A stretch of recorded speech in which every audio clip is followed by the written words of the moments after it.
भूमिका बांध लेता हूँ पहले आपकी। मान लीजिए। हाँ हाँ। नमस्कार, आप देख रहे हैं बकौल और आज हम आए हुए हैं हल्द्वानी। हल्द्वानी में आज हम जिनसे बात करने जा रहे हैं वो बहुत ही खतरनाक आदमी है। प्रभात कुमार उप्रेती नाम है और राजनीतिक शास्त्र के प्रोफेसर रहे हैं।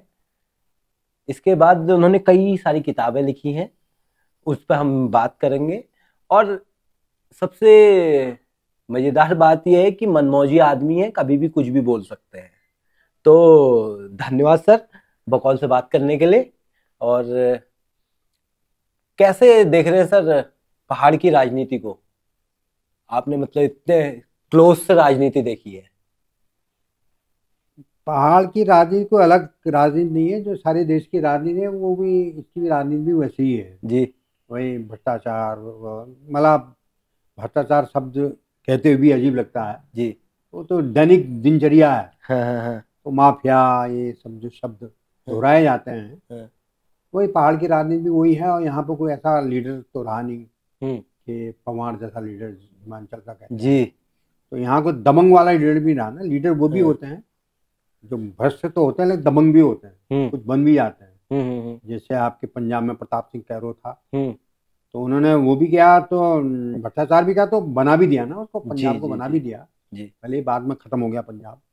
वही हिमाचल को बनाने वाले पवार भी थे। तो यहाँ तो इस तरह का मुझे फिलहाल तो कोई लीडर लगा नहीं। पहले बहुगुणा जी अच्छे लीडर थे, तो उनका जैसा तो लगा नहीं। और फिर पब्लिक इतनी जागरूक नहीं रही। तो मुझे तो कोई अंतर नजर नहीं आता। जैसे हिंदुस्तान में जो राजनीति चल रही है, वो राजनीति पहाड़ में भी है। प्रकाश पंत के भी तो काफी क्लोज थे आप। किसके? प्रकाश पंत के। प्रकाश पंत जी हमारे मित्र थे। हाँ। उनका स्वभाव बड़ा अच्छा था, नेचर। तो उनके वहाँ आते रहते थे, लेकिन ऐसा कभी नहीं रहा कि हमने कोई सोशल वर्क, सामाजिक कार्यक्रम से कहा हो तो उन्होंने करा हो। हाँ। लेकिन होता है किसी के साथ रिलेशन वैसे ही बन जाता है, बिल्कुल, चाहे वो कोई भी हो।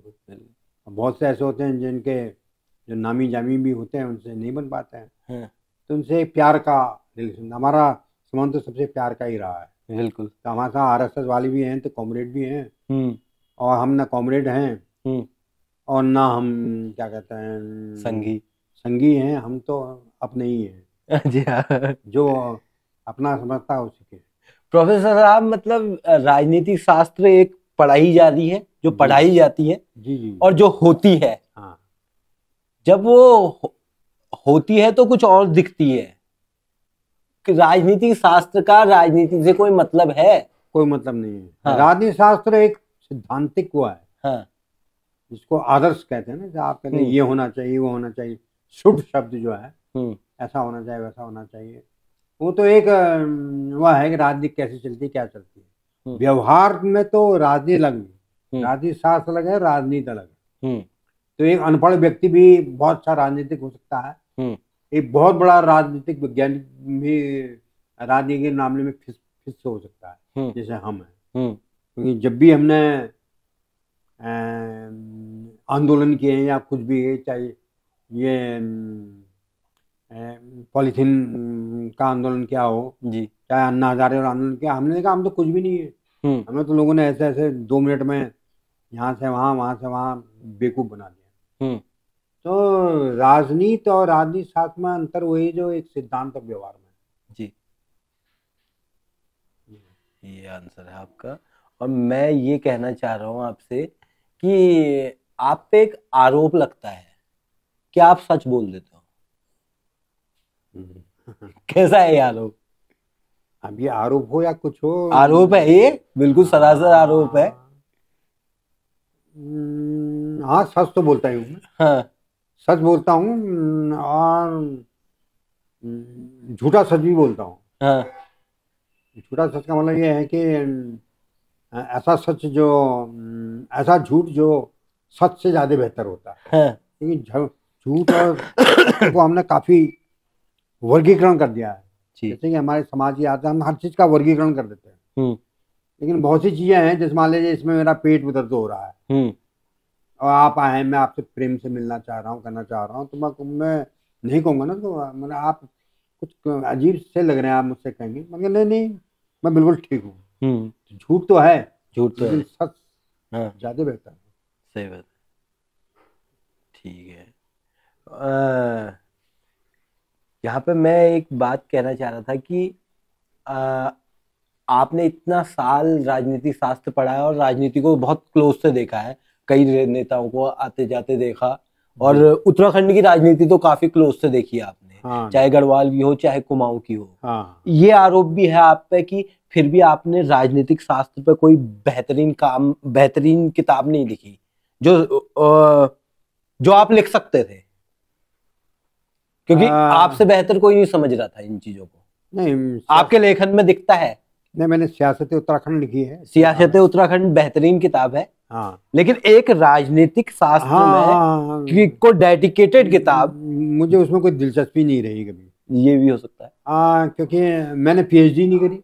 क्योंकि पीएचडी के ऐसे फॉर्म्स होते हैं निश्चित, वो एक बांधते हैं, मैं बदल नहीं सकता, इसलिए मैं पीएचडी नहीं कर पाया। उससे मुझे नुकसान भी हुआ, पैसों का नुकसान हुआ, मेरे प्रमोशन का नुकसान हुआ, लेकिन मैं ऐसा काम नहीं कर सकता हूँ जो निश्चित हो। और मैं ऐसा भी नहीं कर सकता, राजनीति शास्त्र में कोई विद्वान आदमी नहीं हूँ, क्योंकि विद्वान कुछ अलग ही किस्म के होते हैं। मैं विद्वान नहीं हूँ, लेकिन मैं अच्छा अध्यापक रहा हूँ। अच्छा अध्यापक इसलिए कहते हैं कि मैं अभिव्यक्त अच्छा कर लेता हूँ, तो मैं जितना जानता था मैंने छात्रों को उससे ज्यादा बताया होगा और उन्होंने ज्यादा समझा होगा उसको। तो मैं एक अच्छा अध्यापक था, लेकिन एक विद्वान आदमी में नहीं हूँ। ऐसा आपको लगता है? मैं हूँ ऐसा ही। पक्षधरता क्या होती है? पक्षधरता, लोग कहते हैं कि पक्ष नहीं लेते हैं किसी का। अपना कोई पक्ष है आपका?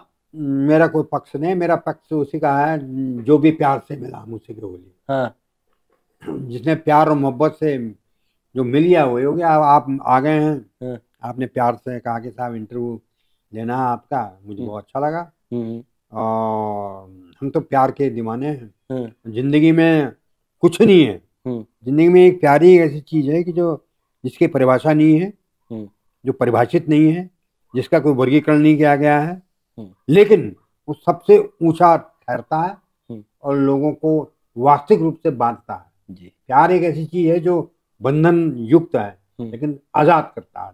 मैं इस बात को मानता हूँ। सामाजिक न्याय और कानूनी न्याय थोड़ा स्पष्ट कीजिए। सामाजिक न्याय और कानूनी न्याय, हाँ।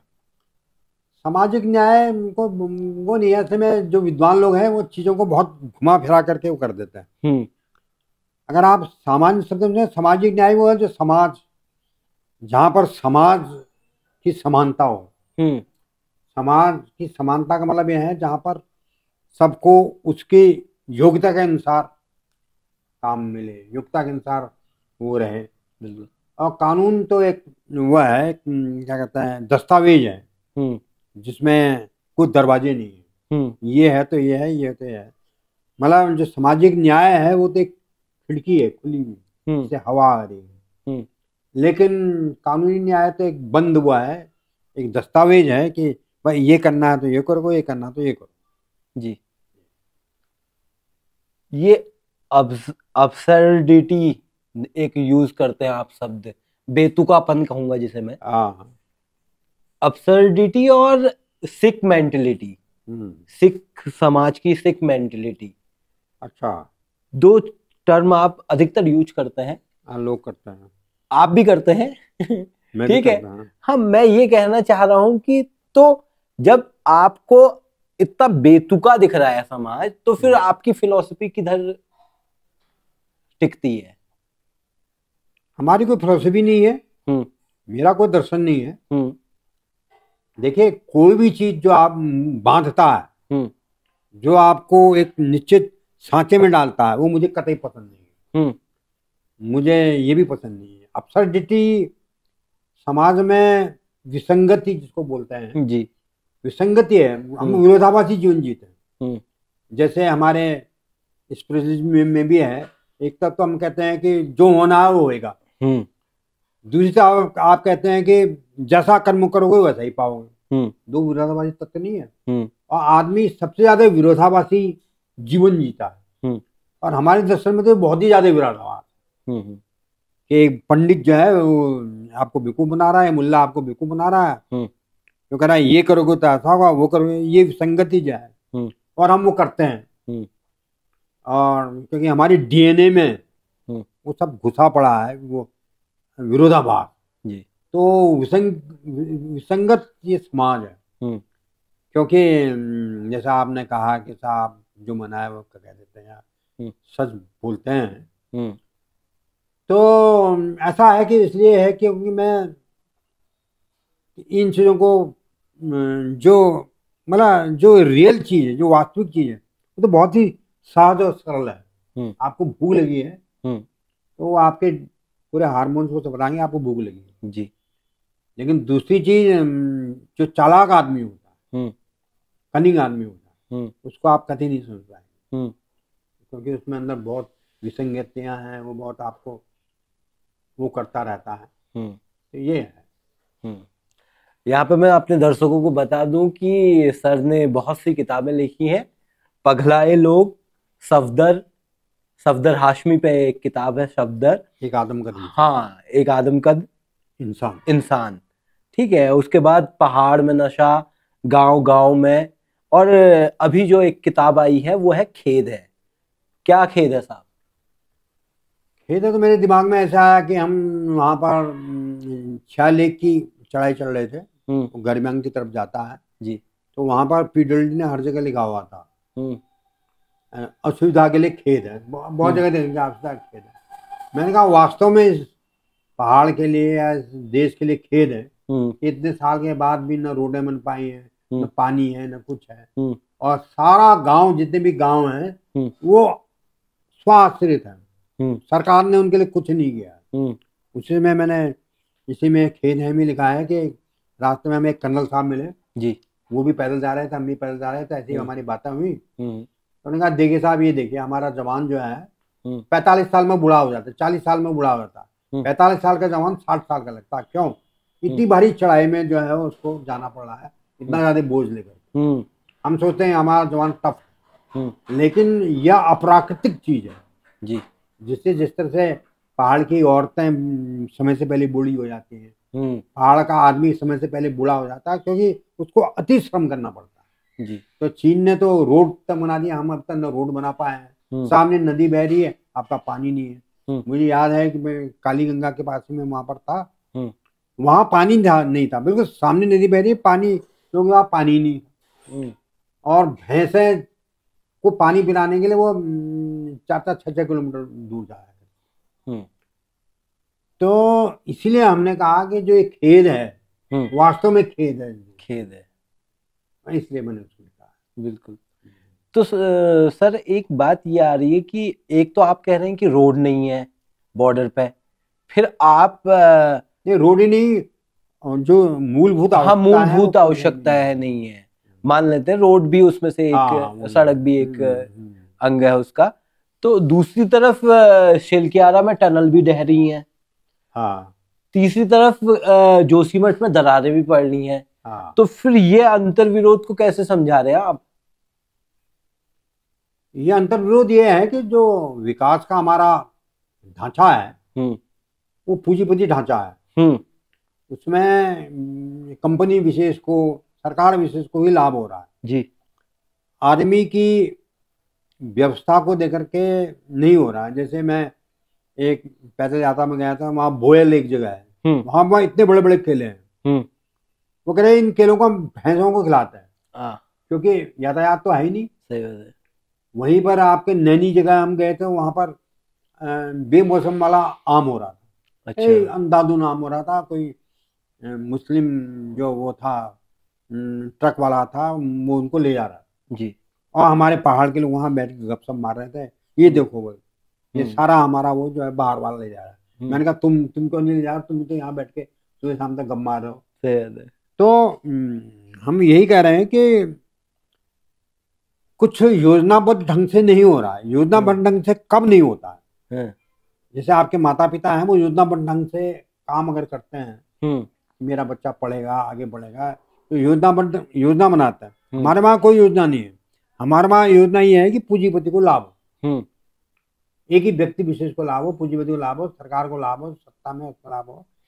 तो ये कहानी जैसे मैंने पहले भी बताया है कि हम सारे देश में वही है, पूंजीवादी व्यवस्था तो खेद है। सिस्टम है। और ऐसा भी नहीं है कि पूंजीवाद के पक्ष में जो बोलते हैं कम्युनिज्म, वो भी बड़े भयंकर है, ऐसा नहीं है। अगर ऐसा होता तो बंगाली को अच्छा स्वर्ग बना देते हो। और कहते हैं हाँ साहब ये देखिए साहब हम समाजवाद लाए हैं। सही है। तो हर किसी दिमाग में वो राजनीति का कीड़ा है। राजनीति का मतलब यह है कि सत्ता को किसी भी तरह से प्राप्त करना और सत्ता के द्वारा लोगों को डर के द्वारा कुछ करना। मैंने अभी एक मैं लिखने वाला हूँ डर, तो बचपन से लेकर आज तक मैं तो डरा ही हुआ हूँ जी। मुझे स्कूल की जो घंटी थी, जो शुरू की घंटी वो डराती थी, लेकिन जब स्कूल की घंटी जब बंद होती थी तो वो मुझे बहुत ही अच्छा होता। हम उछलते थे, कूदते थे।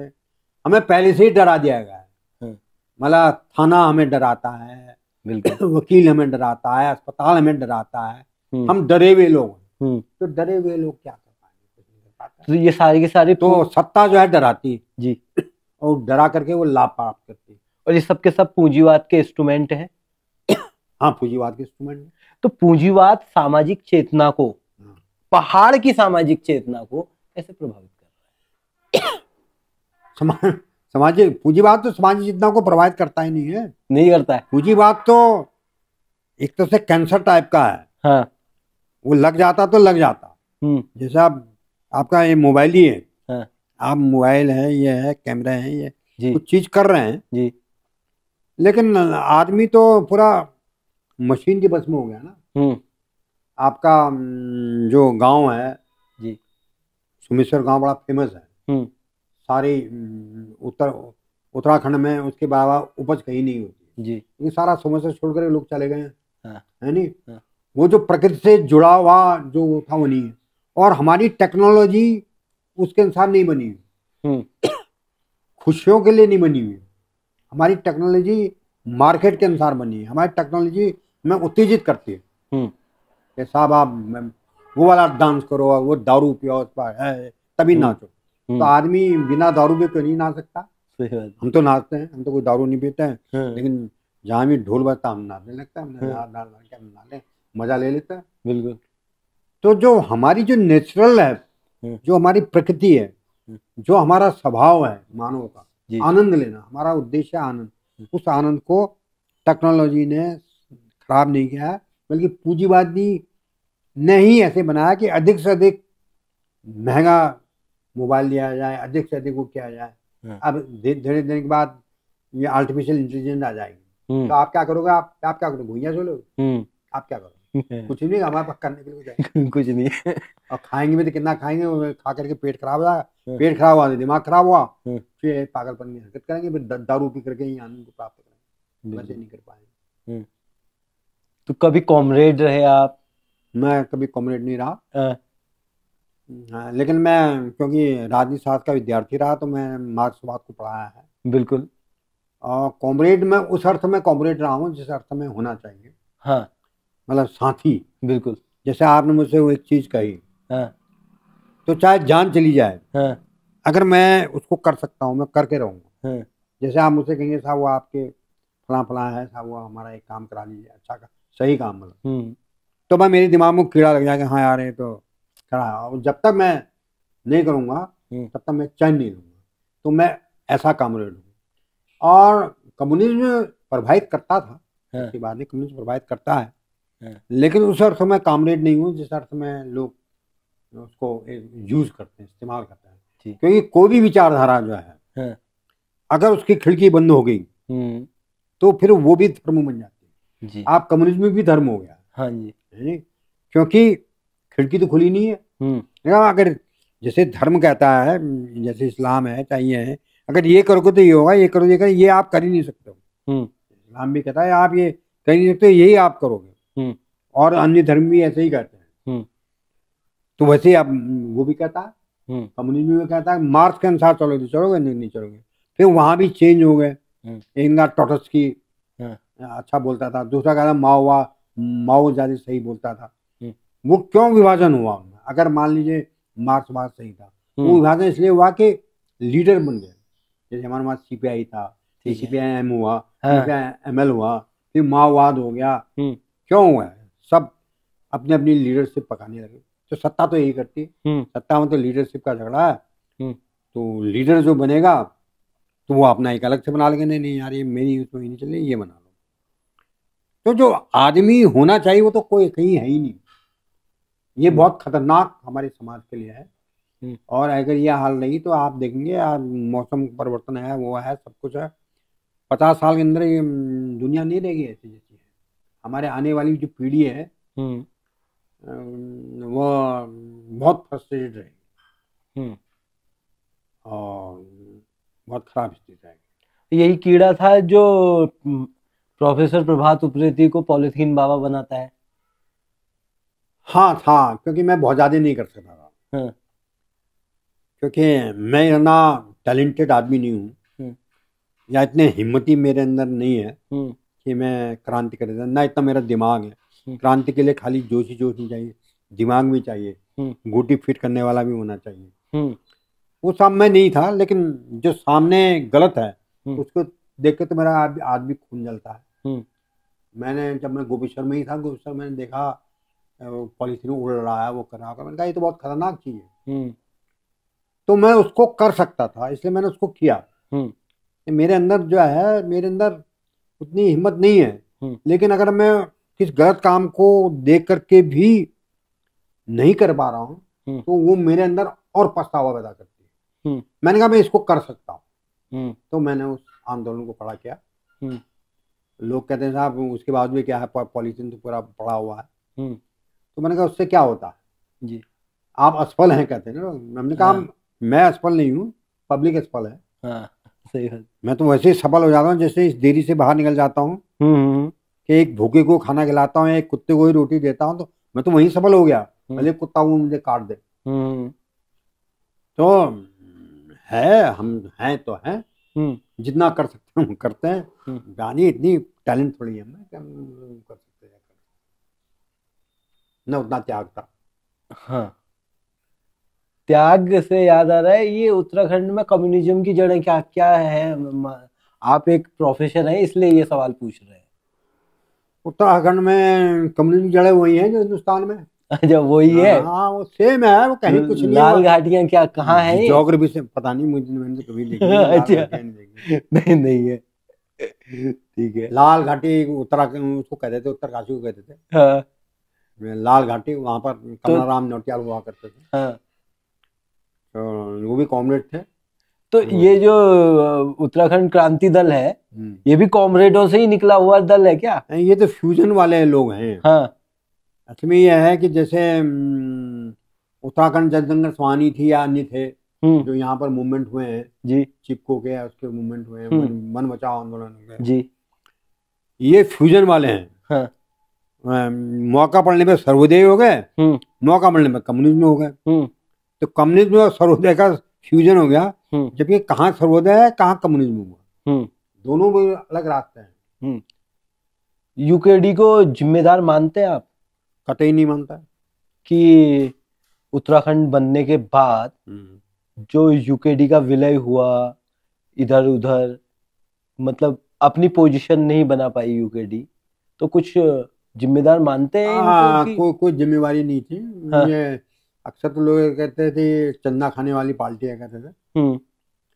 उसमें जो उपेक्षित लोग थे इधर उधर से वो यहाँ आ गए। जैसे सर्वोदय के अंतर्गत जो हारे हुए कांग्रेसी थे वो सर्वोदय में आ गए, वैसे यहाँ भी आ गए। मुझे तो नहीं लगता है उत्तराखंड का, जबकि इसमें डॉक्टर डी.टी. पंत जैसे लोग भी आए थे जी, जो कि काफी माने जाने साइंटिस्ट थे वो थे जी। लेकिन डी.टी. पंत जी ने भी, अगर वो इसमें पॉलिटिक्स में नहीं आते तो मेरे ख्याल में इसमें वो उनको नोबेल प्राइज भी मिल जाता है, इतने ज्यादा टैलेंटेड आदमी थे। लेकिन वो राजनीति में आए, फिर वो न इधर के रहे न उधर के रहे, नहीं तो उनके बराबर टैलेंटेड तो उत्तराखंड में किसी को देखता नहीं। जब उत्तराखंड राज्य की कल्पना कर रहे थे जी, तो एक विजन तो अच्छा था हमारे पूर्वजों में। हाँ, विजन तो अच्छा था। विजन अच्छा था। विजन अच्छा था, लेकिन गलतफहमियां थी ना। अच्छा। असली में हम ये होते हैं ना, हम ये सोचते हैं कि आप बात करें, मैं तो जब पिथौरागढ़ में था, पिथौरागढ़ में उन्होंने कहा कि ये अल्मोड़ा वाले बदमाश हैं। अच्छा। क्यों पिथौरागढ़ वाले अल्मोड़ा वालों से बहुत चिढ़ते हैं। हम्म। उन्होंने कहा हम शोर राज्य बनाएंगे, और उसके लिए मीटिंग भी हुई। अच्छा। आपका अच्छा, मैं भी मीटिंग में शामिल था। हाँ। वो राज्य बनाएंगे। ठीक है। तो कितना राज्य बनाओगे आप? हाँ। तो राज्य बनाना मतलब, आज उत्तराखंड आंदोलन ने उत्तराखंड राज्य बनने के बाद ये सिद्ध हो गया है कि छोटे राज्य जो हैं वो समस्या के समाधान नहीं करते हैं। डेमोक्रेसी है, लेकिन डेमोक्रेसी में तो तभी तो डेमोक्रेसी होगी जब हर व्यक्ति जो सही होगा, हर व्यक्ति का दिमाग जो है वो ज्ञान को समझेगा, तभी तो होगा। तो छोटे राज्य समस्या का समाधान नहीं है, ये सिद्ध हो गया। मतलब आप कहना चाह रहे हैं कि डेमोक्रेसी की समझ समस्या का समाधान है। हाँ, डेमोक्रेसी नहीं, हाँ वो तो है। वो कैनेडी जी ने कहा ना, ये अमेरिका के राष्ट्रपति थे, don't ask what have given democracy given to you, ask yourself what you have given to democracy. ये मत पूछो कि लोकतंत्र ने आपको क्या दिया, आप पूछो आपने लोकतंत्र को क्या दिया। तो क्या हम देते हैं? हम एक भी काम ऐसा करते हैं जो कि लोकतांत्रिक होता है? हम गाड़ियों को उल्टा सुल्टा चलाते हैं, हम कूड़ा ऐसे फेंकते हैं। मैंने तो कूड़े पर बहुत काम किया है ना। जी जी जी। मेरे दिमाग में कूड़ा नहीं, लोगों के दिमाग में तो कूड़ा ही कूड़ा है। उन्होंने सही जगह पर कभी कूड़ा फेंका ही नहीं, तो हम भी तो कहीं डेमोक्रेट नहीं है। इसलिए हमें धर्म के नाम पर, अन्य के नाम पर सरकार जो है हमें बेवकूफ बनाती रहती है। आपका एक कथन है, संसार में हमेशा समाज सुधारकों और अच्छे तानाशाह की जरूरत है। हाँ। तो क्या आप खुद को समाज सुधारक मानते हैं या फिर लोकतंत्र के फेलियर से शुद्ध है? ना, शुभ तो मैं नहीं हूँ। क्योंकि अच्छा पैसा तनख्वाह मुझे मिलती है, पेंशन भी बढ़िया ही मिल रही है। ठीक है, तो शुभ कहाँ से हो गया मैं? लेकिन दर्द है अंदर, पीड़ा है, लोगों की उससे, गरीबी से, लोगों के अभाव से बहुत दुख होता है। लेकिन मुझे अपने पर यही शुभ होता है, काश मैं एक तानाशाह होता, एक अच्छा तानाशाह होता, मैं सब बदल देता हूँ। मैं कल्पना करता हूँ कि मैं सोता हूँ, कल्पना करता हूँ कि मैं तानाशाह हो गया और मैंने खट से एकदम जो है पुलिस जो है ठीक कर दी। आज से पुलिस वालों की ड्यूटी 12 घंटा ज्यादा नहीं होगी, और पुलिस इतनी बढ़ाई जाएगी। पुलिस जो है श्रीमन करके बोलेंगे, उनकी तनख्वाह बढ़ाई जाएंगी। उसी तरह से मैं न्यायपालिका में भी परिवर्तन करता हूँ। मैं एक सपने ऐसे देखता रहता हूँ। मैं कभी कुछ बन जाता हूँ, कभी कुछ बन जाता हूँ। है तो अंदर, लेकिन वो ताकत ही नहीं है, क्या करें। सही है। इसलिए कभी कभी आप अपने को तानाशाह फील करते हो। हाँ, मैं चीजों को सही करने के लिए, मतलब वो मुगेरी लाल के सपने जैसे होते हैं। और लेकिन मुझे है कि आज भी अगर मैं अभी और इसी वक्त भी मर जाऊं, मुझे अफसोस नहीं होगा अपने होने पर, क्योंकि मैंने लोगों को प्यार बहुत किया है जी, और अभावों को समझा है। जबकि मैं अभावग्रस्त कभी रहा नहीं हूँ, मैंने अभावों को समझाया, लोगों को प्यार किया है। मैं अच्छा इंसान हूँ ना हूँ, अच्छा इंसान बनने की मैंने कोशिश की है, अभी तक भी कोशिश की है, आगे भी करूंगा, मरने तक भी करूंगा, और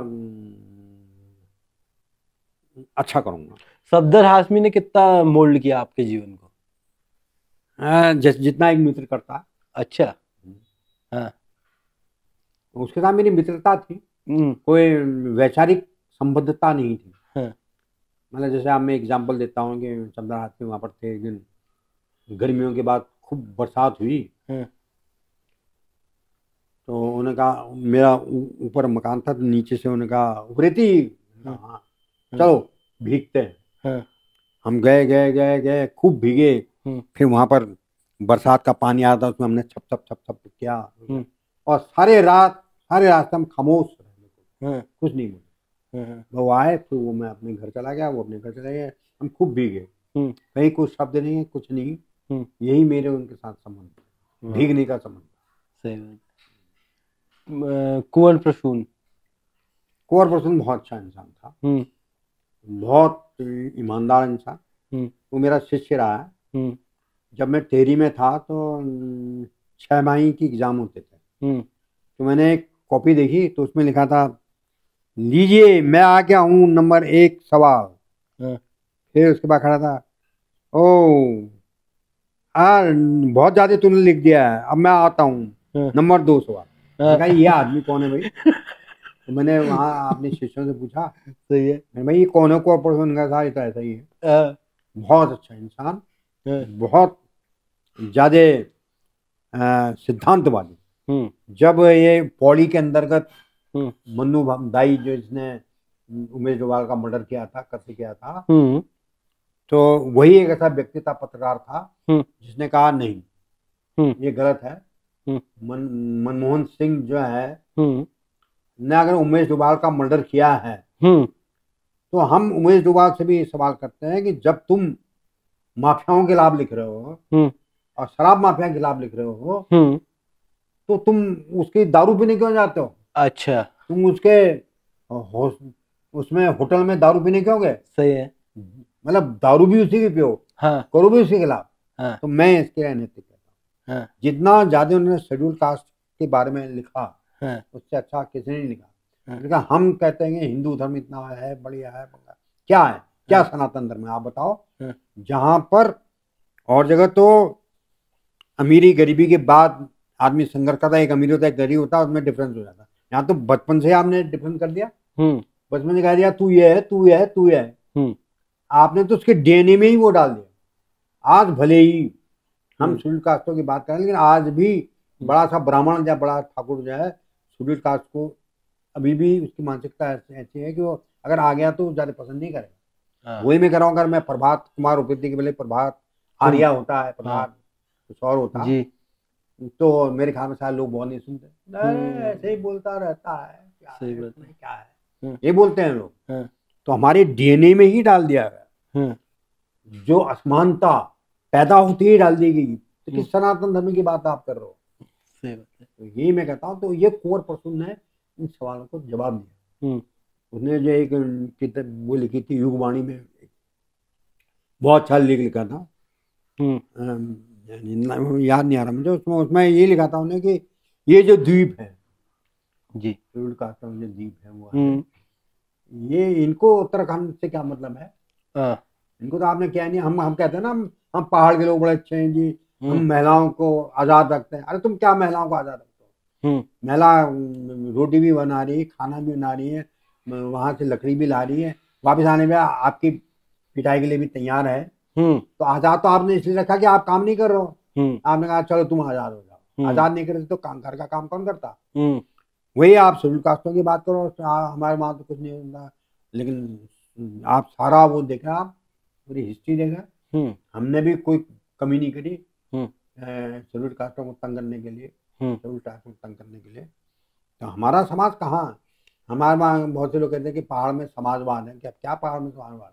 इतना ऊंचा नीचा, बड़ी धोती छोटी धोती है नहीं, यहाँ बड़ी धोती छोटी धोती है, गढ़वाल कुमाऊं में आपस में द्वंद्व है नहीं, हर जगह आपके पिथौर वाला अल्मोड़ा से चिढ़ता है, लोहाघाट वाला चंपावत से चिढ़ता है, गढ़वाल में पौड़ी वाला चमोली वाले को छोटा मानता है।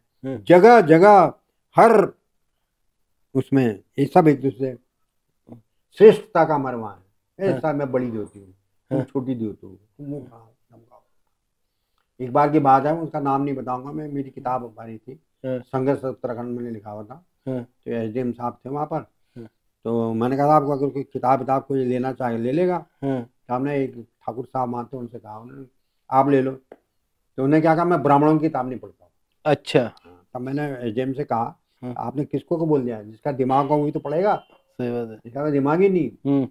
इतना ज्यादा हमारे अंदर जहर भरा हुआ है, तो हमारी सत्ता भी वैसी होगी, सत्ता भी वैसे ही करेगी, इसलिए हमें बेवकूफ बनाती है सत्ता, चाहे भाजपा हो चाहे कांग्रेस। कांग्रेस मुसलमानों के नाम पर करते हैं, उनके संतुष्टिकरण के नाम पर करते हैं, भाजपा जो है राम मंदिर के नाम पर करते हैं। हम बेवकूफ बनते जाते हैं, हम उन्हीं की दारू पीते हैं, उन्हीं का सब कुछ करते हैं। जब ये अभी जो चुनाव होगा, उस चुनाव में यही तो होगा, टेंडर लगते हैं उसमें कि भाई तुम कितनी दारू वो करोगे, कितनी वो करोगे। ये है संघर्षरत उत्तराखंड सर की एक किताब का नाम अभी उन्होंने लिया क्या है अभी, अभी का क्या आधुनिक टाइम पे क्या संघर्ष देख रहे हैं आप पहाड़ों में, सबसे बड़े संघर्ष जो आपकी चिंताएं हैं? मेरी तो चिंता ही चिंता है, बाकी तो कुछ नहीं है, क्योंकि मैं किसी संघर्ष में हूं नहीं। हाँ। कुछ लोग काम कर रहे होंगे, करते भी हैं जी, अच्छा काम कर रहे हैं, जैसे आप ही हैं, वो लोग हैं। ये बनाना भी कम बात नहीं है। आप एक नई दिशा भी दे रहे हैं। मैं इसलिए नहीं कर रहा हूँ कि आप मेरा इंटरव्यू ले रहे हो। हाँ। मैं खुश हो रहा हूँ। हाँ। मुझे अच्छा लग रहा है। ठीक है, बढ़िया बढ़िया। लेकिन ये अगर एक काम कर रहा है तो अच्छा काम कर रहा है, किसी से अलग हो, अलग काम तो आप कर रहे हो जी, आपका नाम ही बढ़िया है जी, आपके चैनल का नाम ही बढ़िया है, आपका इरादा भी बढ़िया है जी। नहीं तो आप किसी माने जाने व्यक्ति का भी इंटरव्यू ले सकते हो, कर सकते थे, लेकिन आपने उठाया है तो अच्छा किया। और इतना हम आपको बता करता, एक सही आदमी के सामने आप हैं। मैं चाहे जो भी हूँ, मैं आदमी सही हूँ। बकौल के दर्शकों को बताते हैं, हाँ, बकौल सही लोगों से बात कर रहा है। हाँ, हाँ, हाँ। तो संघर्षरत उत्तराखंड की बात कर रहे थे हम कि अभी आपकी क्या लगता है आपको, आपने पहाड़ के नशे के बारे में लिखा है जी, ठीक है, तो उसको आप बड़ी समस्या मानते हैं। पर्यावरण पे आपने लोक पर्यावरण का लोक भी लिखा है आपने। हाँ। उसकी लोक गाथा है, पर्यावरण की लोक गाथाएं भी लिखी है, ठीक है। तो अभी क्या आपकी समस्या, अभी क्या आपकी चिंताएं हैं, क्या किसे बड़ी चिंता हमारी चिंता, मेरी तो सबसे ज्यादा चिंता तो ये है कि पहाड़ खुद से बिक गया है। पहाड़ पहाड़ियों का नहीं रहा है, और इसमें पहाड़ियों की गलती है। मैं अभी इधर ही भीमताल से ऊपर उधर लोहाघाट की तरफ जा रहा था, तो हम एक कार में थे, तो कार में बैठे थे, तो हम बाहर निकले, तब तक गांव वाले आ गए। उन्होंने कहा साहब आप क्या जमीन चाहिए आपको? उन्होंने मुझे प्लेन का समझाना। मैंने कहा हाँ जमीन चाहिए। बताइए कौन सी जमीन चाहिए आपको? ये है जमीन। वो खुद अपनी जमीन बेच रहा है। अच्छा, आपको बार बार तो नहीं कह रहा है कि तुम जमीन बेच रहे हो। तो यहाँ जैसे हिमाचल की तरह वहाँ के बाद परमार का एक किस्सा मैं आपको अगर हाँ जी हाँ जी हाँ जी, परमार साहब ऐसे ही जा रहे थे, उनके वहाँ ये नहीं थी कि एक पार्लियामेंट है वो तो एक गाड़ी में सबको ले जाते थे, विधानसभा सदस्यों को, और टेंट में खुले मैदान में भी वहाँ विधानमंडल का वो होता था। एक जगह गए, उनका भैया ये तो बहुत बढ़िया जगह है, यहाँ बड़ा सेब साफ खूब हो रहा है, लेकिन उनको सारा मालूम था, उनको ये तक मालूम था कि किस घर में कितनी रोटी पकती है। जैसे लेनिन को भी मालूम होता था कि कितनी रोटी पकती है, लेनिन को भी मालूम था। तो सर, तो लीडर तो वही ना जाए जिसको मालूम हो गया हर घर में क्या पक रहा क्या नहीं हो रहा। उनका ये तो गंदू का हुआ है, ये नारे सेठ हो गया, कहाँ है बताओ, बुलाओ। वो है, वो बिल्कुल ऐसे टूटा फूटा मैला कुचैला कपड़ा पहन के हमारा। उनका तेरा तो इतना बड़ा हो गया, मेरा कहाँ है? तो मैंने एक कर्नल साहब को भेज रखा है। उन्होंने ही क्या है, उसी समय वो गए तुरंत, और वहीं पर उन्होंने मीटिंग करी। उनका आज से हिमाचल की कोई जमीन नहीं खरीद पाएगा। ये दम है यहाँ के लीडर, ये तो बिके हुए लोग हैं। तो जब तक यहाँ के भूमि की बिक्री पर रोक नहीं लगेगी, अब मैंने तो आश्चर्य बुझा, मैं तो नैनीताल का पढ़ा हूँ, वहां भी फ्लैट हो रहे हैं, सब जगह फ्लैट कर रहे हैं। फ्लैट में, हम तो फ्लैट में रहते हैं। अभी हाल ही में एक आया, उनका हल्द्वानी में भी फ्लैट आया, फ्लैट सिस्टम हो गया, कॉलोनीज बन रही है, सब बाहर। कोटाबाग की बातें मैं बता रहा हूँ, कोटाबाग इतना समृद्ध जगह है जहाँ पर इतनी बढ़िया फसल होती है जी, सब क्योंकि रामनगर नजदीक है, सब बेच रहे, सब बेच रहे। तो जो और लोगों की चिंता है, जो सोचते हैं पहाड़ में, वो चिंता मेरी भी है जी। मेरी पहली चिंता है पहाड़ बिक रहा है, दूसरी चिंता है यहाँ जो विकास हो रहा है उसका क्रम और वो योजनाबद्ध ढंग से नहीं हो रहा है जी। आम पब्लिक को उसमें कोई फायदा नहीं हो रहा है। और मेरी चिंता है कि यहाँ का पहाड़ का आदमी जो है वो मानसिक रूप से अभी उतना समृद्ध नहीं है, उतना ज़्यादा नहीं है कि वो सोच सके सही क्या है गलत क्या है जी। और उसको सही सरकार चुनने की भी चिंता। और हमने चुनाव के सिस्टम वो सब ऐसे ऐसे बना दिए हैं कि जिसको भी चुने वो वैसा ही जिसको भी चुनिए आप वो वैसा ही, अल्टरनेटिव ही नहीं है क्या करें। तो ये बहुत खतरनाक स्थिति है। यहाँ के लिए नहीं, सारे देश के लिए। बिना तानाशाही के कुछ अपना स्वप्न लोग बताएं कि चीजें सही हों, सही क्रम में आए।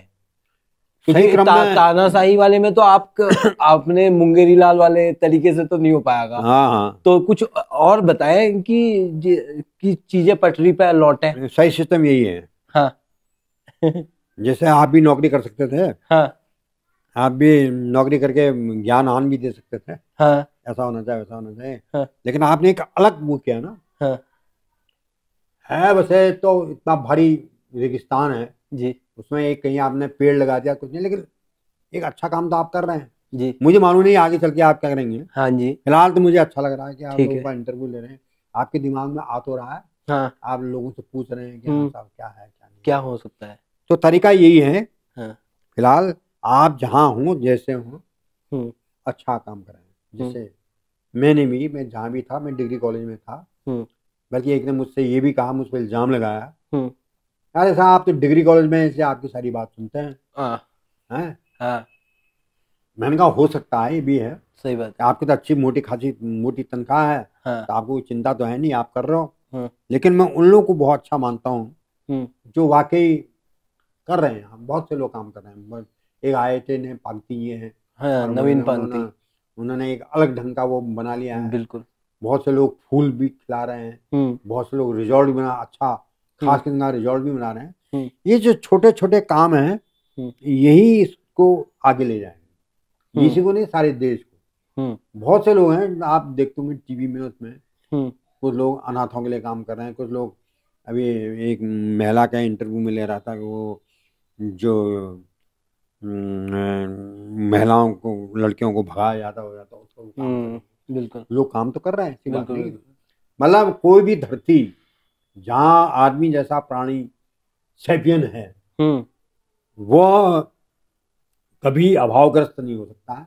अच्छे लोग रहते हैं, अच्छे लोग काम करते हैं।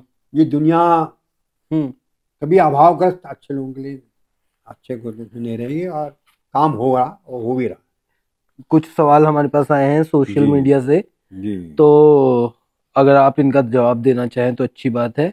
न्याय व्यवस्था, अग्निवीर योजना, पलायन और पहाड़ में नशे की समस्या पर कुछ कहें। अग्निवीर व्यवस्था मुझे बिल्कुल बेकार लगी। हाँ ये आर्मी यहाँ की बहुत अच्छी आर्मी है ऑल ओवर वर्ल्ड जी। तो आर्मी की जो वो थी, रेजिमेंट्स थी, रेजिमेंटल जो इसका वो था, उसको उन्होंने खराब किया है। ये तो मुझे कभी अच्छा लगा। दूसरी क्या कहा, पलायन पर तो खाली बेकार है। हाँ जैसे अभी एक कोई दिल्ली से आए थे, काफी लोग आए थे, सब इंटेलेक्चुअल लोग थे, बड़ा अच्छा अच्छा अपने सिस्टम में है। वो सब जगह यही कह रहे थे कि पलायन रोको, पलायन रोको। मैंने कहा आप कहाँ से आए हो? हम दिल्ली से आए। आप कहाँ से आए? मुंबई से आए। मैंने कहा खुद तो तुम वहां बस गए हो, अब आप पलायन के खिलाफ बोल लो। मैंने कहा एक काम कर दो, सुशीला तिवारी जो यहाँ हॉस्पिटल है, जो यहाँ का सेंटर है, उसमें जो है आप हम सब लोग मिल करके उसका विरोध करते हैं, उसको सही करने की कोशिश करते हैं। सबसे पहले मैं बैठूंगा आमरण में, चलो मंजूर है? सब उपरेश जी तो ऐसे बोलते रहे। तो पलायन की समस्या तो है। पलायन की समस्या जैसे नवीन पांगती जी कह रहे थे कि मैंने कहा उनसे, वहीं के लोकल लोगों से, कि भाई मैं तुम्हें 15,000 रुपया देता हूँ, तुम यहाँ मेरे खेत में काम करो। मैंने क्या करना, वो भांग पीस रहा है और लगा हुआ है ऐसे ऐसे ऐसे करने में, तो भांग बना रहा है, वो पता है। और दिल्ली में 10,000 रुपये में रह रहा हो, यहाँ 15,000 में काम नहीं कर रहा। तो इस मानसिकता में बदलाव जब तक नहीं होगा तो काम कैसे होगा? सही बात। ऐसा नहीं है जैसे आप ही हैं, सुमेश्वर से पलायन न करें, सुमेश्वर की तुम जम्मू नहीं करें, वहां पर आप कुछ उगाएं करें, तो आप कहेंगे नहीं साहब मार्केट ही नहीं है, फला नहीं है, तो आप कैसे करोगे?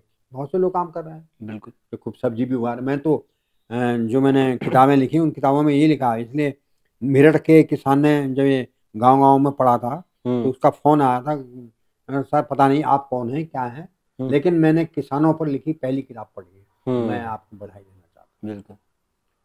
तो अब मैं यही कर सकता हूँ, तो मैं यही कर रहा हूँ। तो मैं भी अपने को एक चिंतित व्यक्ति मानता हूँ, जो चिंता ही नहीं कर रहा है, थोड़ा थोड़ा काम भी कर रहा है। और 2-3 सवाल हमारे पास और हैं। आप ब्रह्मवादी शब्द का बहुत प्रयोग करते हैं। किसका? ब्रह्मवादी। ब्रह्मवादी? हाँ, पता ये नहीं, ब्रह्मवाद क्या होता है? मुझे खुद ही मालूम नहीं, मैं ब्रह्मवादी से करता हूँ। ये सोशल मीडिया से आए हैं सवाल। आप कहते हैं जिंदगी गेम है, तो क्या नियम है इसके?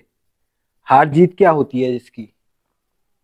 जिंदगी गेम दिमाग का है। हमारा दिमाग है, वही सब कुछ करता है। सैपियन आज इतना आगे बढ़ा है तो इसलिए बढ़ा है। हमारे जैसे तो 4 किस्म के और जीव भी रहे हैं ना, आदमी से ज्यादा बेहतर रहे हैं, लेकिन उनके अंदर का यूनिटी नहीं थी, है नहीं, सामूहिकता नहीं थी। हमारे पास सामूहिकता है, बैठते हैं, बात करते हैं और किसी चीज के खिलाफ लड़ते हैं जी।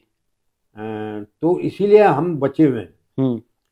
तो सारा गेम तो माइंड गेम है।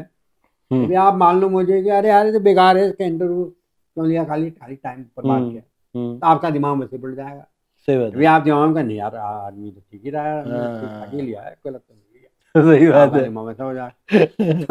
दिमाग की बात है ना। आप गेम तो दिमाग का है। जैसे अब मैं ही हूँ, मुझे 2 कैंसर हुए, एक प्रोस्टेट का हुआ है, कोलोन का हुआ, अभी भी मेरी तबीयत ठीक नहीं है।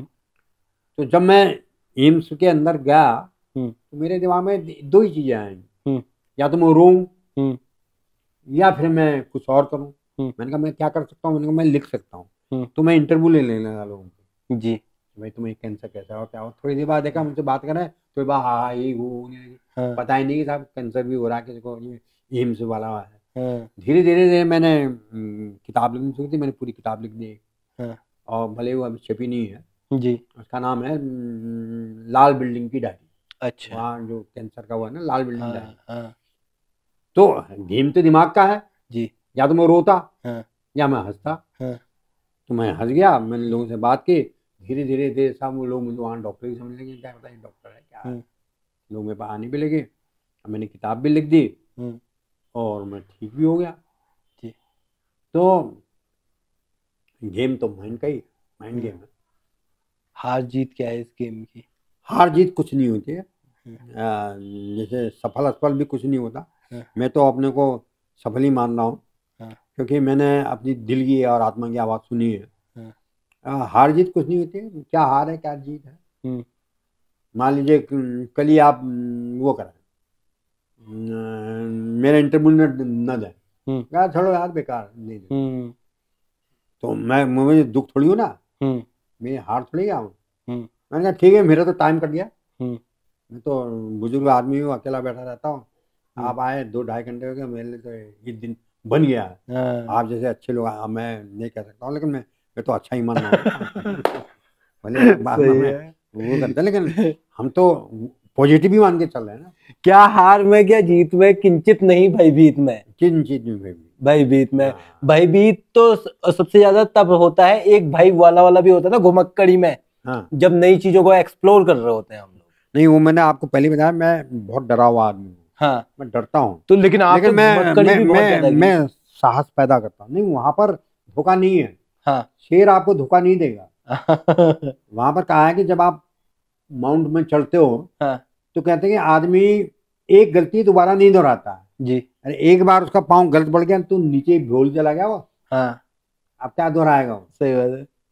और आपको वहां पर शेर है तो आपको मालूम है कि शेर मारेगा ही मारेगा, लेकिन आदमी तो काटने से पहले फुसकारता है। अब क्या पता आप कैसे हो। सही बात है। मेरा क्या करूँगा। परसों यही एक नेपाली आया था, बेच रहा था, जिनकी हमें जरूरत नहीं थी जी। मैं ऐसा भी करता हूँ। तो मैंने कहा ले लो यार, वो बेचारा यहाँ से वहाँ जा रहा है, तो अब पता नहीं क्या हो कैसा हो। उसने गंदरनी भी दी थी, मैंने क्या पता लकड़ी दी थी उसने। मैंने कहा नहीं, ठग गए तो ठग गए, क्या बात।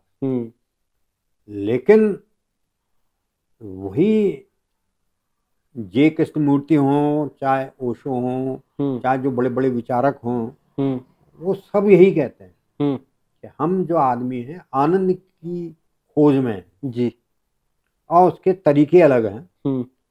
मेरा तरीका यही है। तो ऐसा नहीं कि मैं आनंद में हमेशा ही रहता हूँ, मैं बहुत दुखी भी रहता हूँ, लेकिन जो मौका आनंद का होता है उसको मैं पकड़ लेता हूँ जी।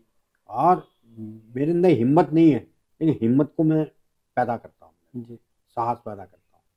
और इसलिए मैं अपने को वो भी मानता हूँ कि हाँ यार ये तो है कि मुझमें हिम्मत होने के बावजूद मैं लड़ा। जैसे अब दादागिरी भी जब होती थी ना तो हम भी लड़ जाते थे, लेकिन मुझे डर लगता था कि क्या है कैसा है, और यूं करके चेहरा मेरा बना बनू करके हम भिड़ तो भिड़ जाते थे, क्योंकि अगर नहीं भिड़ते तो वो हमें ज्यादा दर्द देता। अब है कर भिड़ नहीं, वार पार हो गया ना सारा मामला। बढ़िया।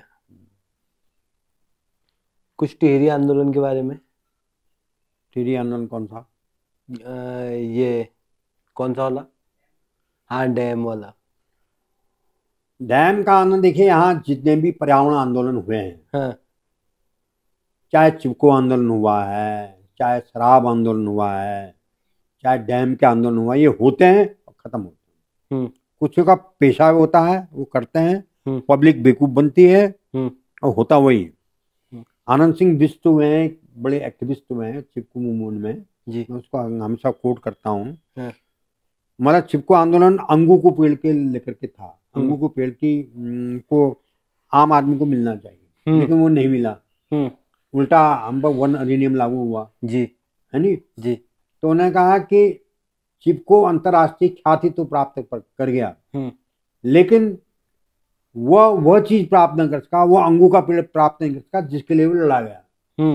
वैसे शराब आंदोलन था, शराब आंदोलन हुआ, लेकिन शराब बंद हुई नहीं हुआ। उत्तराखंड आंदोलन हुआ, उत्तराखंड की भलाई के लिए क्या हुआ, सब निगेटिव हुई, क्योंकि प्रारंभ तो पब्लिक करती है और खासकर पहाड़ में तो महिलाओं ने किया, लेकिन उसको ग्रैब कर लिया, उसका अपहरण कर लिया नेताओं ने। तो आज आप उन चेहरों को देख रहे हैं नेता बने हुए, जिन्होंने मूवमेंट्स कभी देखे नहीं, कभी कुछ नहीं किए, वो सब बने हुए, ठाट बाट बने हुए, और जो जिसने मरना था वो मर गया, शहीद हो गया।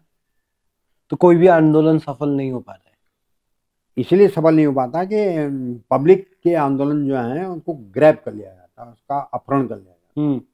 कितने भी आंदोलन हैं, तो अब टेहरी का आंदोलन आप कह रहे हैं, टेहरी में सुनील बोगड़ा जी ने आंदोलन शुरू किया था, हैं, अब वही सबसे ज्यादा बढ़िया बिल्डिंग तो उनको मिली, और वहां पर वही हुआ, क्या कहते हैं, उसके बाद तो डैम तो बनना ही बनना था। वैसे आपका ये वाला डैम है जो ये अभी ये वहां बनना है नेपाल के, उसमें पंचेश्वर डैम है, उस पर खेद है, मैंने लिखा है।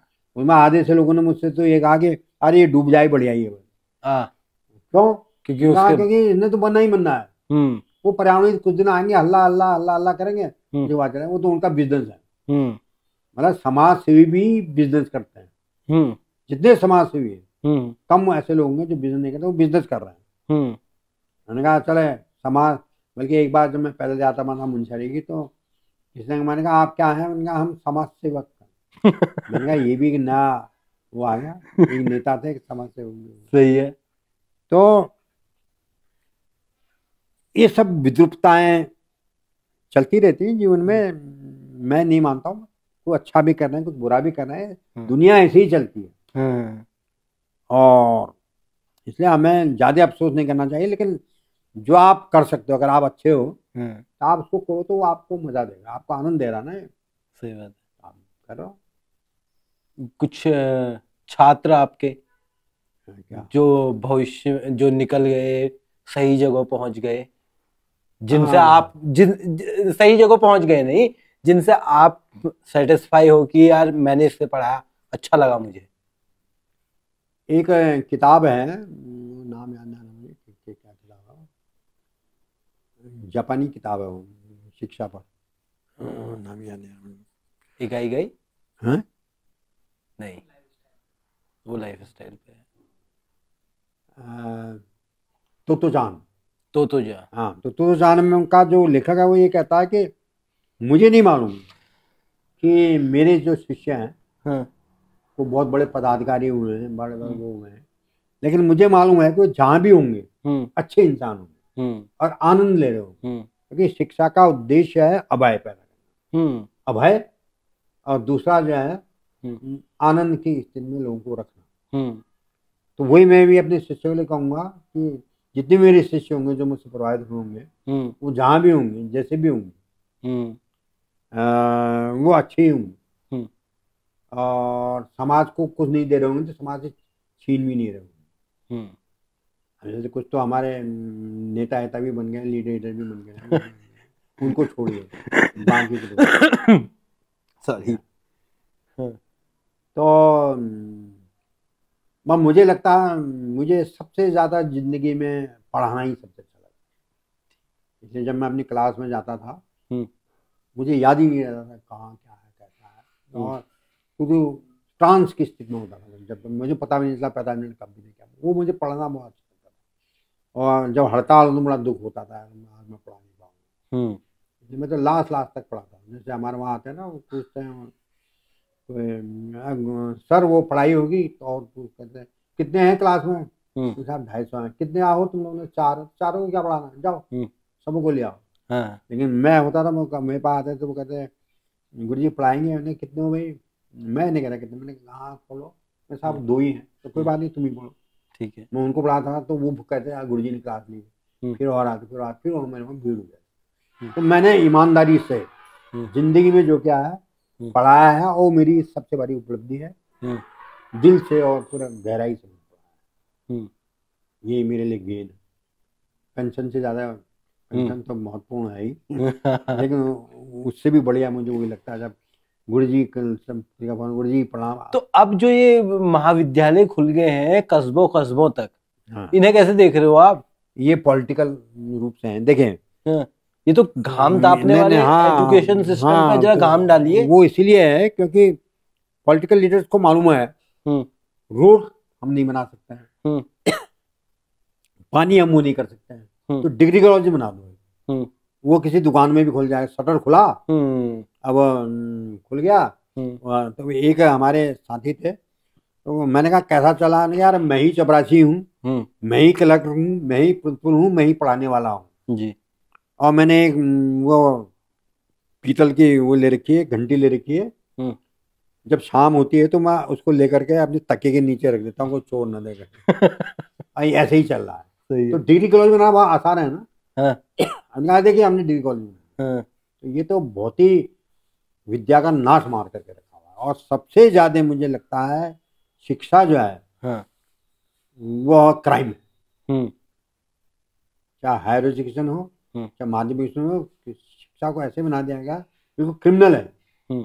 बच्चा यहाँ सुबह जो प्राइवेट वो होता है उसको हिंदी बोलना गुनाह है, हिंदी में अगर बोलेगा वो है, और वो सुबह 4 बजे खड़े हो जाता है गाड़ी के लिए, और शाम को 5 बजे रहता है, ना खेल पाता ना पाता। तो सारे एजुकेशन सिस्टम यहाँ है सब क्राइम है, क्रिमिनल है, मैं इसको मानता हूँ। यही था जी। और बताएं कुछ? अब क्या बताएं और बताएं, बोलने में तो हम अध्यापक की पूरे 3-4 दिन तक बोल सकते हैं कन्वर्सेशन में। सही। आपको अच्छा लग रहा है बात करना? बात करना बहुत अच्छा लग रहा है। कुछ सवाल छूट रहे हैं? हाँ सवाल छूटेंगे। आप मगर कह सकते हैं कि किताबों को लेकर के, क्योंकि मेरा लेखन ही काफी रहा। आपका अधिकतर जो लेखन है वो घुमक्कड़ी को लेके है? घुमक्कड़ी को लेकर भी नहीं है, मेरी एक किताब है जिंदगी में कविता। जिंदगी में कविता एक्चुअली वो किताब मेरे को मिली नहीं है, और वो कविता है या गद्य है मेरे को ये भी क्लियर नहीं है। जिंदगी में कविता ऐसी है, उसके बहुत लोगों ने अप्रिशिएट किया उसको। मैं तो अप्रिशिएट कोई अपना सब कुछ मानता हूँ। वो पहले ये बता दीजिए कविता है या गद्य? नहीं, वो गद्दी है। उसमें ये कहा कि हमने कहा जिंदगी में 2 किस्म के लोग होते हैं, एक जो कविता करते हैं जी, एक जो कविता जीते हैं। मैंने उन पर लिखा है जो कविता जीते हैं जी। तो वो कौन लोग थे? बड़े बड़े लोग हैं, जैसे मैं उनको भी मानता हूँ, जैसे एक जिन्होंने क्या कहते हैं करगिल वार में एक वो जीता, उन्होंने एक माउंट जीता, उसके बाद वो घायल हो गए, तो वहां से पीछे से आया कि रहने दो तुम घायल हो, तो नो ये दिल मांगे मोर, और खट चोट करके उन्होंने दूसरे पर चढ़ गए, वहां मर गए, खत्म हो गए। तो उनके लिए कहा था कि परमवीर चक्र भी उनके सामने कुछ नहीं है। तो ऐसे ऐसे लोग हैं जिन्होंने कविता नहीं की लेकिन कविता को जिया। कविता क्या है? अच्छा ही है ना। सही बात है। आदमी के प्रति प्यार है, मोहब्बत है, तो वो क्या, तो मैं ऐसे लोगों के ऊपर मैंने लिखा हुआ कविता। हाँ, मेरे पास अगर होगी जिंदगी में कविता। जिंदगी में। हाँ, सफदर पे हमने बात की, बात की, संघर्षरत उत्तराखंड पे बात की, हिमालय में पदयात्रा। हाँ, हिमालय में पदयात्रा, गांव गांव में। और एक वो है आपकी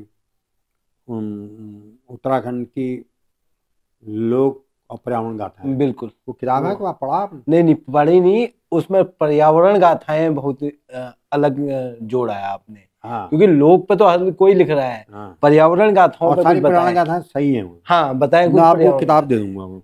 जी जी जी।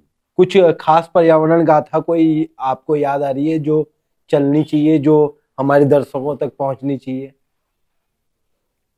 पर्यावरण गाथाएं, एक महिला थी वही पहाड़ की, तो उसके हस्बैंड की डेथ हो गई थी। उसके बाद उन्होंने पेड़ लगाना शुरू किया उनकी याद में। फिर कुछ समय तक उन्होंने बहुत भारी जंगल उसको बना दिया जी। इस तरह के बहुत से लोग थे जिनको पर्यावरण का अर्थ भी नहीं मालूम था जी। लेकिन उन्होंने, पर्यावरण का मतलब सिर्फ पेड़ ही थोड़ी है। पर्यावरण का मतलब तो यह है कि पर्यावरण तो आपके सुबह उठने से शुरू हो जाता ना जी। मैं कभी एक पत्ती तक नहीं तोड़ पाता हूँ, और जो खरपतवार है वो भी नहीं तोड़ पाता। मैं ये इसको कहाँ तोड़ूं मैं, इतना नाजुक होता है हमारा। तो मैं तो अपने को पर्यावरणविद मानता हूँ, क्योंकि मुझे पर्यावरण का मतलब यह है रिश्तेदारी।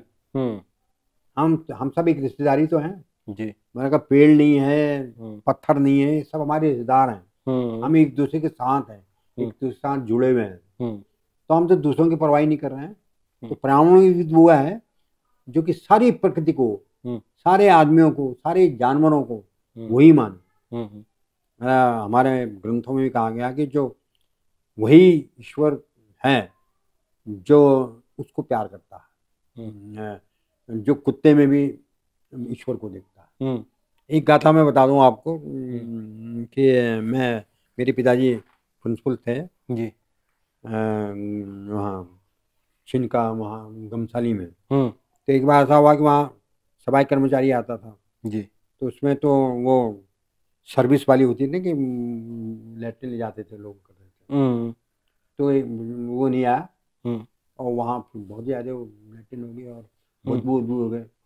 तो हमारे पिताजी, अब तो आप पिताजी तो हमारे साहब ही हुए, वो बाहर तो जाते नहीं थे, उनके लिए बनाया गया था, और लोग तो बाहर चले जाते थे, बहुत ही बदबू आए। मैं एक दिन सुबह उठा, सुबह उठ करके मैंने सब साफ कर दिया। एक लिए मैंने झाड़ू और पानी लेकर सारा साफ कर दिया। तो सुबह आने का था, वो आ गया क्या सफाई कर्मचारी? मैंने कहा नहीं आया, मैंने किया। तब पिताजी ने कहा कि आज असली ब्राह्मण तुम हो गए। पिताजी मेरे बहुत फिलोसफर थे। मैंने कहा आज तुम ब्राह्मण हो गए, क्योंकि ब्रह्म का मतलब वो है, ब्राह्मण मतलब वो जो ब्रह्म को जानता है, और ब्रह्म का मतलब है कि हर जगह वो उसी को देखता है, उस नूर को ही देखता है। एक नूर ते जग उपजा, ये गुलाब भी है वो भी मैं ही हूँ, कुत्ता भी है वो भी मैं ही हूँ। तो कभी भी एक जो असली होगा वो कुत्ते को कभी लात नहीं मारेगा, अगर गरीब है कुछ है उसको रोटी देगा। ये जी, बहुत बढ़िया। हाँ, तो हम लगभग बातें कर चुका हूँ मैं जी अपनी तरफ से। हाँ। और आप एक बार उस कैमरे में देख के बताएं आपका एक्सपीरियंस कैसा रहा इस वाले कैमरे में। हाँ, मेरा अनुभव बहुत अच्छा रहा, वो अच्छा लगा। इसलिए नहीं कि आप कई बहुत बड़े चैनल से आए हुए हैं, इसलिए आप बहुत अच्छे लोग हैं। तो आप लोगों पर हमें प्यार हो गया है, और मैं आप इस बात की आशा करता हूँ कि आप बीच में हमें फोन करते रहें। बिल्कुल बिल्कुल जी। अच्छा लगा, धन्यवाद। और एक दिन हम आपके मौका लगा तो आपके घर भी आएंगे। बिल्कुल बिल्कुल, खाना खाएंगे, बिल्कुल आनंद लेंगे। बिल्कुल, धन्यवाद। धन्यवाद। ये भी बंद हो गया था ना।